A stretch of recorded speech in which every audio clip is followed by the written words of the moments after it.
Welcome to All Bicycles, the channel for the real bicycle enthusiast. If you like this video, please don't forget to give it a thumbs up and subscribe to our channel. Would you like to purchase a second-hand mountain bike? Whether you are looking for your first second-hand mountain bike or already have experience buying a second-hand mountain bike, it is always good to hear some tips about buying one. A lot of us drive around in used cars, right? So why not buy a second-hand mountain bike? Before you spend your money on that shiny new set of wheels, it's important to know that, unlike the used car market, there are no guarantees that the used mountain bike you're about to buy will be in top shape. Has it been regularly maintained? Are the parts in good condition? Does it need to be fully adjusted? In this video we give you 8 tips to pay attention to when buying a second-hand mountain bike.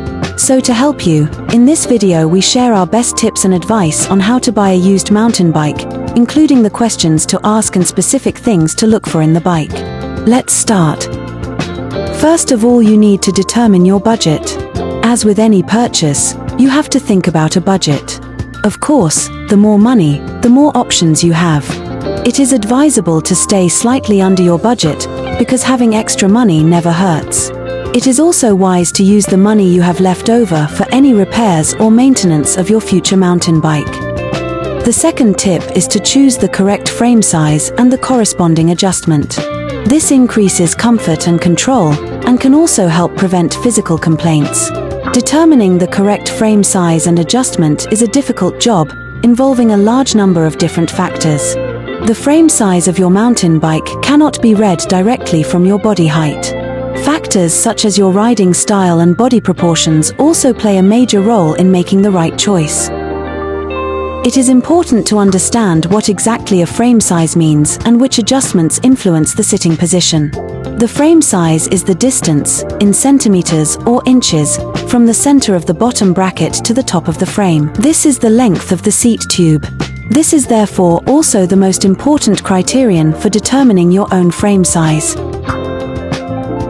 The inseam length is also a tool to determine your ideal frame size. The inseam is the length from the floor to your crotch. It therefore depends on various factors which frame size suits you best. Be well informed in advance and take a test drive before purchasing. The third tip: check the frame for cracks, dents, deep scratches or warps. Inspect all welds on a metal frame. Also pay close attention to the parts of the frame that are most heavily loaded, such as the head tube, bottom bracket, seat tube and chainstay.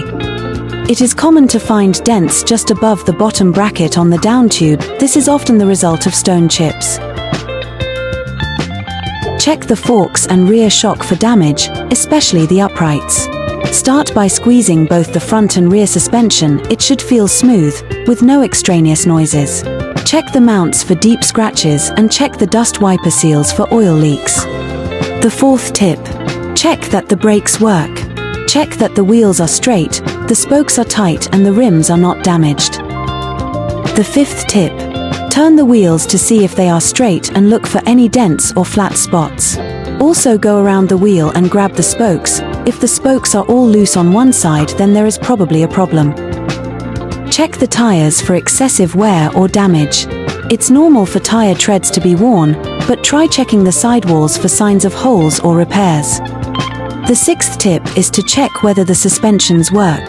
To test the front fork suspension, have someone hold your handlebars while you get on your bike. Press the handlebars down with your hands and feel whether the handlebars press down easily. The seventh tip is to check whether the gears work. Shift through the gears so you can reach the full range of gears. Gently pull the rear derailleur from side to side and check for excessive play wear. The eighth and final tip in this video is to check whether the handlebars are bent. Look at the handlebars from above and line them up with the forks and wheels. This way you know if the steering wheel is bent. We hope you find these tips useful when buying your second-hand mountain bike. If you have any questions, please let us know in a comment below this video.